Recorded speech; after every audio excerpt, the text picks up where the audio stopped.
Just another day here at the shop. The deer running away.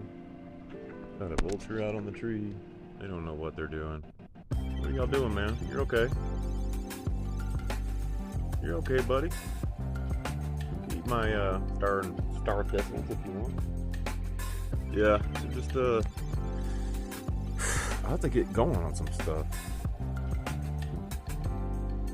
This guy's broken leg or something.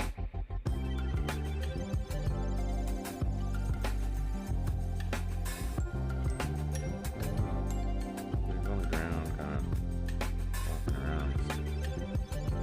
Big. What happened over there?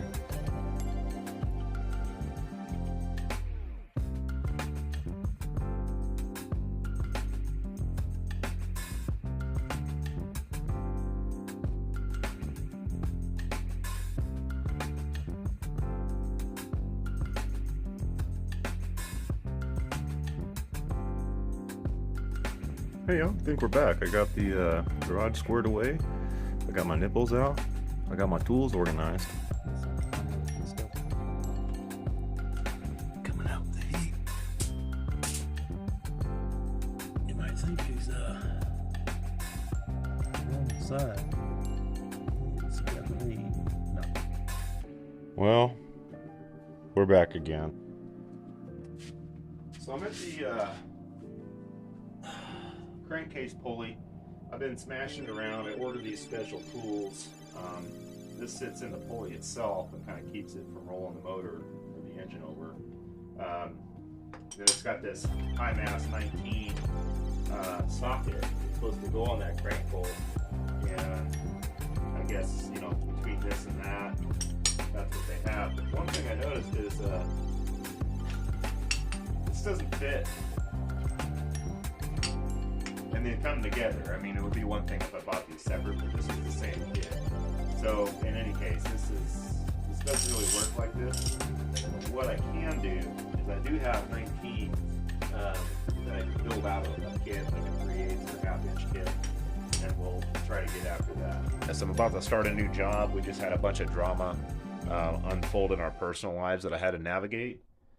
This thing's been sitting on these jack stands now for about a month. I got the top end pulled away. You can see we've got, you know, all of the accessories off the main belt. We're looking at the timing belt here. I've got a lot of the sensors pulled off the head.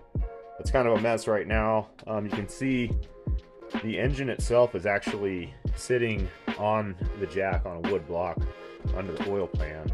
Until I can get this pulley and timing situation squared away, it's kind of in this temporary setup. So yeah, so as you can see in there, at the end of the crank, we've got our pulley in that 19 there. It's just been, you know, it's given people fits for the entirety of this Honda and this setup's existence, I guess. I just watched a guy go through all of his air tools, all of his impacts, and then finally get like what looked like a 36-inch torque wrench with about 2 foot of extension to get it to go. I didn't even finish that video. But we're gonna set this up. I think that's the move. I soaked it with PP Blaster. I guess it was about 3 or 4 days ago. I'll hit it again, and then I'll build out an extension set or something on here. I'll get back to you here when we have that set up. Yeah, sometimes that happens. I'll get started on working on something, and right as I get pushing on something, right as the effort starts unfolding, I'll get kind of washed out, like almost like a blood sugar drop. So I just take a little break, come inside, pet the little girl. So we're gonna get mayonnaise on our shirt. Gonna make a sandwich just real quick, just a half one. These sourdoughs are big old piece of bread. Just a little one here. So yeah, we're just take a little break. Still didn't wash my hands, and get into this. Weather that caused me so many setbacks. So we were getting 110, 120 degree days, and in this garage it was probably 130. So there were probably 2 months where I just strictly because of weather couldn't work, and then about 3.5 months of having that back pain. I don't know if you guys remember it from previous videos. I screwed myself up, don't know how, but it F'd me all the way. We are pretty close to getting this head off. There's a lot of details that I have to pay attention to over the next little bit of this process. I'm a little bit nervous. I think that's one of the other reasons why this video has been kind of a long time coming. But we're going to get into it here after I get this Sammy down and some lemonade or whatever, and some meth, and we'll get after it. Well, the stomach doesn't feel very good, but I feel pretty good about what I've got going here. Might be able to get rid of that one extension. You don't want too much on there. I think I could probably get that last piece off. What I mean is, probably don't need, let's say, that much. So if I take that out, let's see where we're at now. We're just trying to get closer to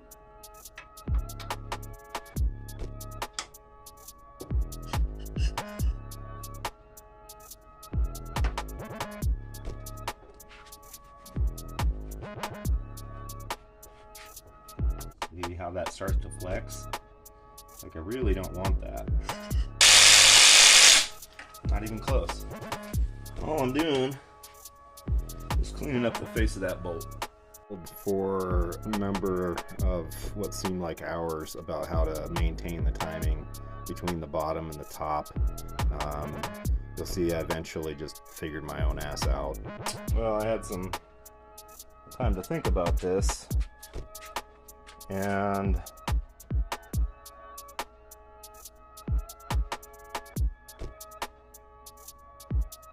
I'm not sure how to do it. I think my concern is I just have to think about this quite a bit. I feel like I'm top dead right now.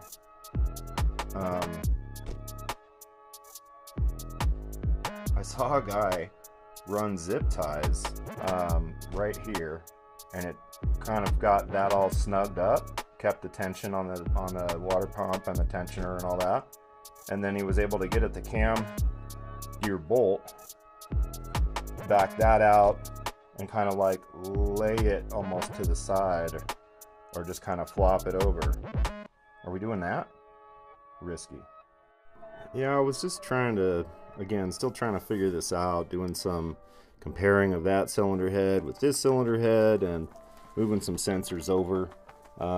Mostly, like, yeah, the first part of this job was me just trying to get my head wrapped around what we were about to do. And again, ultimately it ended up being way more simple than I thought, and I just was kind of unable to pull the trigger in terms of like what I needed to do until here shortly. Listen, I think the riskiest part is like taking the cam gear off and then having a new head and then having to kind of like get that to where that's right. I wish they would ship it like pinned into top dead so that you could just, you know what I mean? All right, hear me out. What if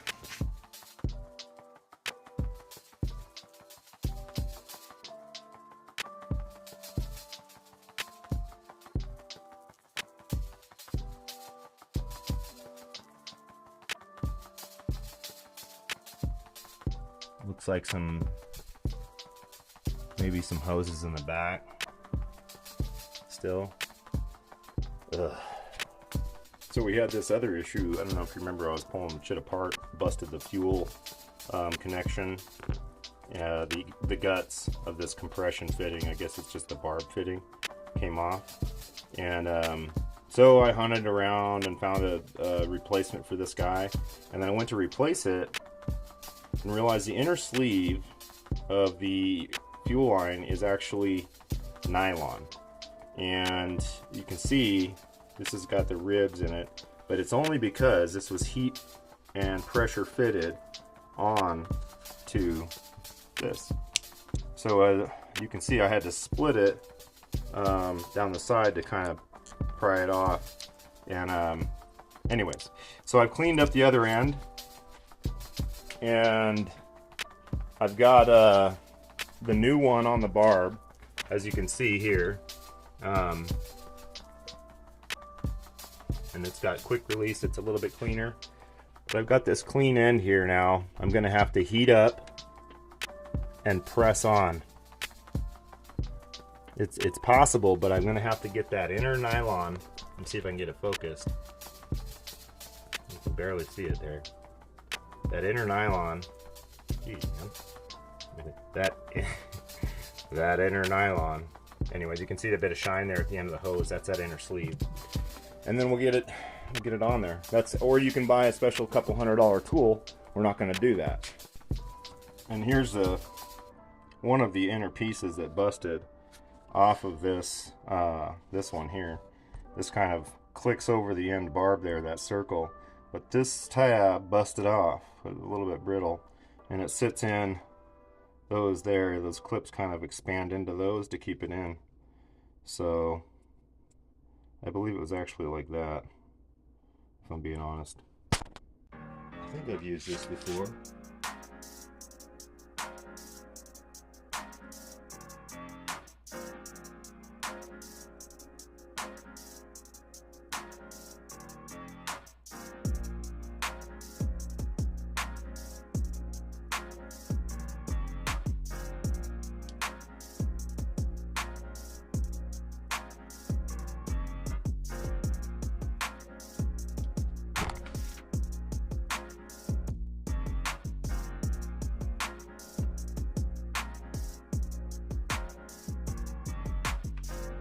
Okay, a couple timing marks. I don't know if you can see that. But yeah, we've taken, gotten ourselves some references just for the sake of fucking it all up.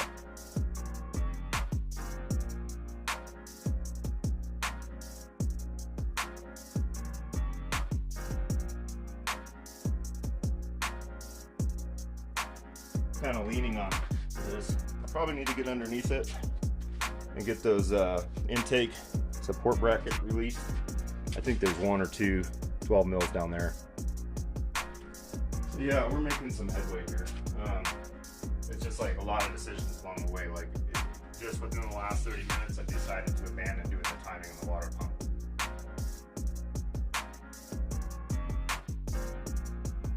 Okay, look at this with me. Does this make sense? Right, I've got the cam and it's keyed off the belt.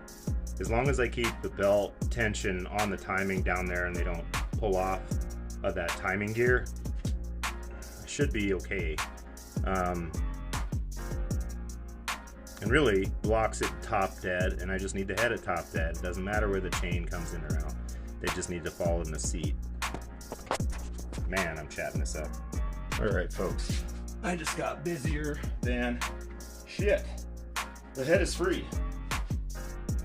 Timing belts are marked, everything's off. This is kind of the moment of truth. I've been waiting on this for months and months. I just got after it today. I don't know what the hell's gotten into me. We're gonna do another test pull here. Free as a bird.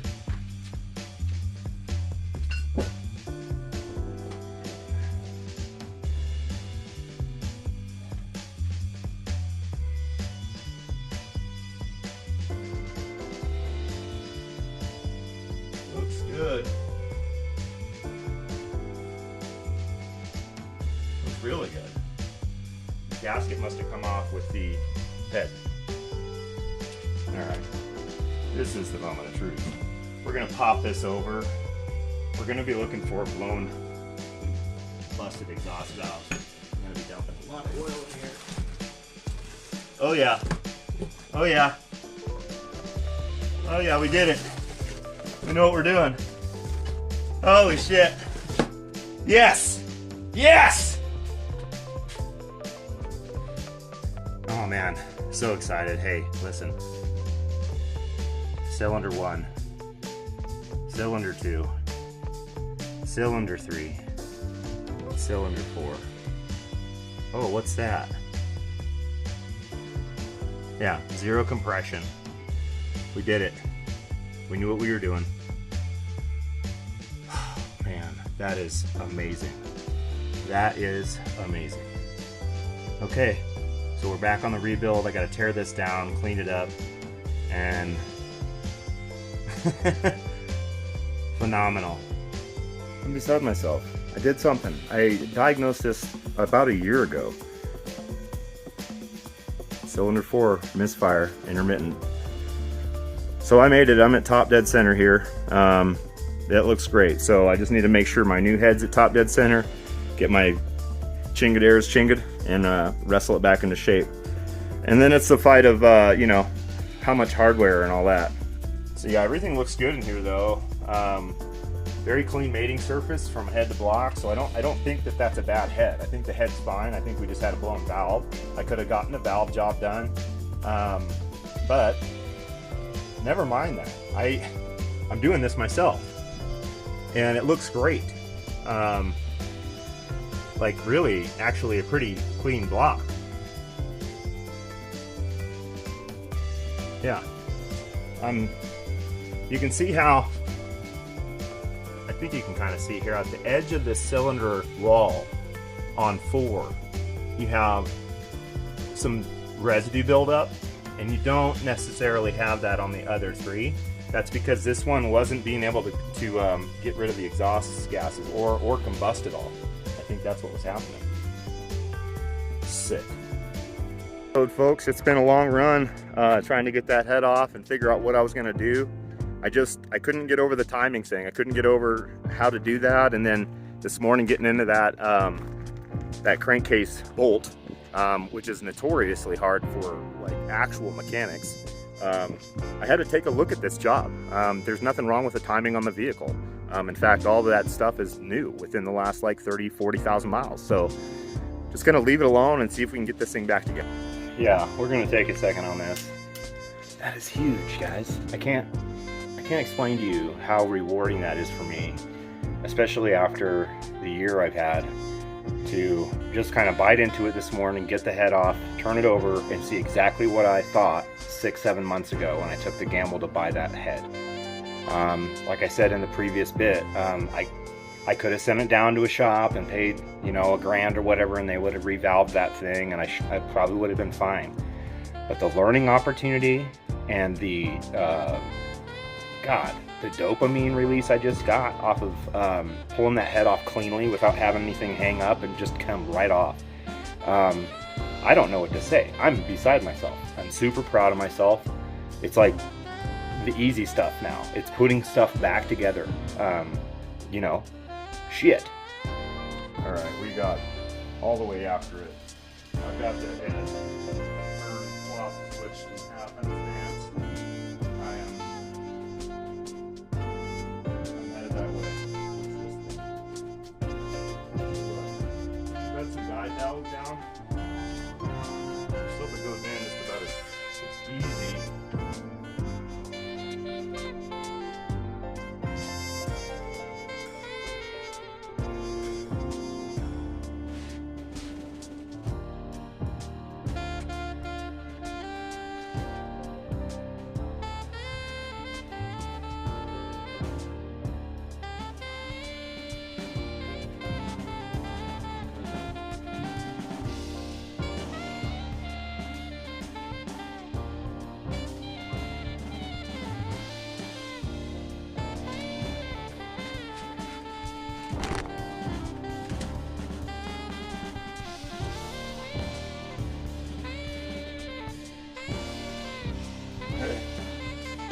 The heads are back on. The new head's on. Holy shit. Shiny, huh? It's that whole shit right there. I'm gonna get after it some more.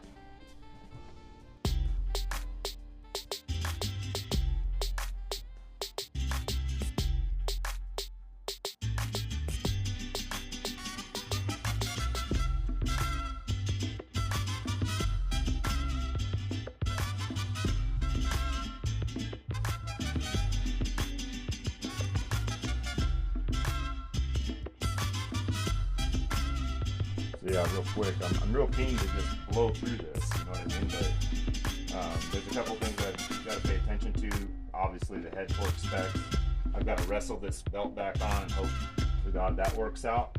And then let's not forget, I've got this fuel line. I've got to get that figured out too. So it looks like it was pushing gas through, so it looks like that's sealed. If I can just get it, they say you've got to heat this end of this hose. I'll have to like set it in some hot water, boiling water for 10-20 minutes or something like that, and then we'll be able to, hopefully we'll be able to press it on. We'll see. Got some stuff to do. Let's see about getting the head torque down before I forget. As I was saying, I had a debacle with the fuel line, and you know,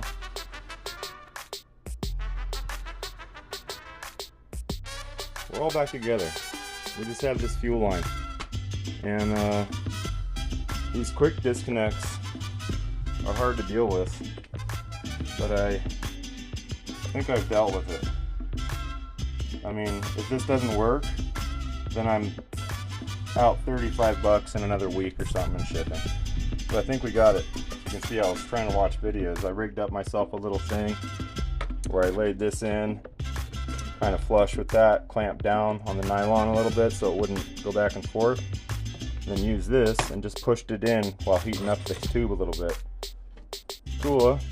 So this is where we're at. We're gonna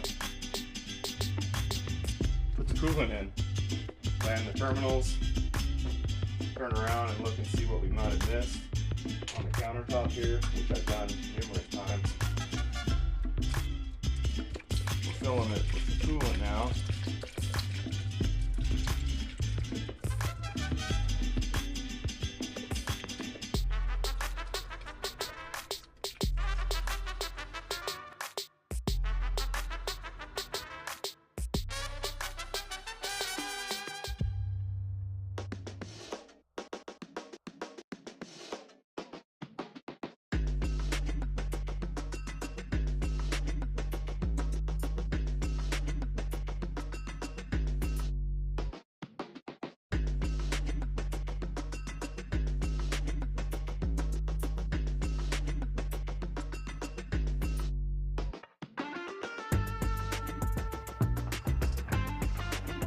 Okay, after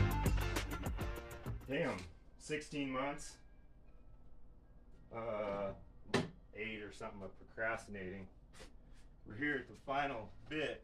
The battery should be good. I'm in neutral. I'm scared. Let's go. Gotta get fuel.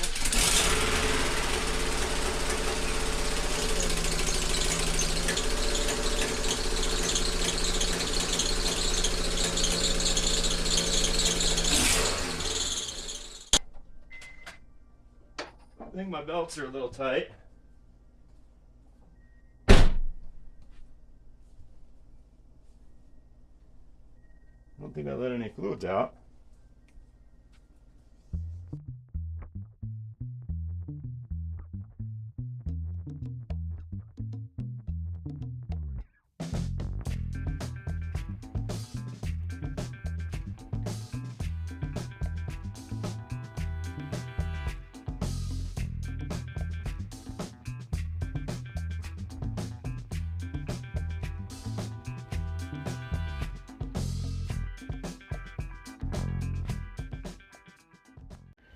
I am pretty sad. I don't know how much the phone caught of the warm-up and all that, but I was getting quite a bit of valve train noise, and I had checked the valves for lash and play just by hand before I installed it, thinking, oh, if it's off a bit I can always come back and adjust them. So I did. I shut them down because it was just getting a little noisy, and I thought, I don't like, and got in, adjusted some belts, loosened it up. It started to run good. Even kind of got some squeaks and stuff to settle down. And then it just gave up the ghost upon shutdown. I lost probably 1.5 quarts of oil out the side there. So we're in an impasse here. I got to talk to Lily. I think we might be done here. Man, I learned a lot on this Honda, but I think it might be time to let it go to the scrapyard. So we got a hurdle here, and it's going to be the emotional, nostalgic thing. So I worked my ass off on this, and I gave it my all, and unfortunately, the craziest part is right before this thing gave out, it settled down completely and was fixed.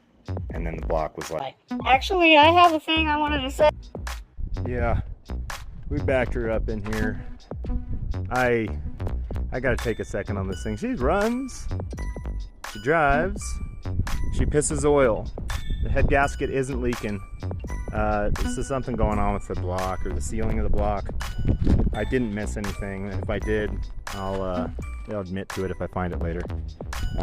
However, I did get it out of the garage. It did get out on its own power. Didn't have brakes. Slammed it into the back wall there. The rotors were shot. They were rusty and weren't getting any gripping, so I almost hit the blue truck. But here's the aftermath. The Honda letting loose a little bit of oil here, but she's out. You can see it's just been an absolute war zone in here, me trying to get this thing together. From this top of this all the way around the corner is all me biting it for like 19 months or some arbitrary number. I can't exaggerate right now. Before I get sidetracked and start moving forward on this, I need to take, you know, a week or so and kind of rearrange this all, get it cleaned up, get this up, come up with a plan on what's going on with old Honda over there, the old Hondita. And then, yeah, we'll get out of your hair. See ya. I think the saddest part is this Honda's looking pretty good at this point. I mean, we did a lot of work that we didn't need to. That's the end story here. I spent so much time trying to make it look cool before I got to the will it fucking run part, that now I've got a really nice parts car for somebody. Well, like a week's gone by, and I revisited everything with a Honda. I've been able to clean the garage out and get it kind of situated. But what I was able to do too was take stock of things that were left laying around in the shop. And I think I recognize the problem with the Honda, and I might, and you'll have to stay tuned, have missed a pretty critical component that is causing this thing to weep. I could be out of my mind here, folks, but there's this little plastic piece that slips behind the cam gear, and I busted one of the nuts, and it didn't seem like an oil sealing piece to me, and lessons learned. I think that's what it is. I need to do a little bit of research, but I think that's where we're at. I think I just need to get the Honda back in here, and that'll be in a, you know, maybe this fall, later this fall, maybe in the winter, we'll have the Honda back in here and we'll see what we can do to get her shaped out. But until then, we're back on this view. We got the Chevy pulled in. We've got a lot of stuff to do, and I don't want to undermine the success and or failures we've had on the Honda. But the Chevy was ready to be finished when we got the Honda here a year and a half or so ago. I've got all new everything damn near. The only thing I don't have is a new wood bed, which is like dry rotted out. Maybe not dry rotted, but just twisted, torqued, and heated 1,000 times over. So yeah, bear with the channel. I know it's been a long time coming to get back on some regular stuff, but we've got a lot coming here with the Chevy, and I hope to see you on the next one. If you haven't already, do me a favor. If you like the video, do that, like the video, but then also, you know, don't be afraid to subscribe, because your guys putting in a lot of work to actualize, you know, my goals. It's hard to do being a Joel. Take care of yourselves. There's a lot going on in the world these days, but what's most important is that we just, you know, remember we're all just human and all that. So treat each other nice. Be cool, dude. See ya.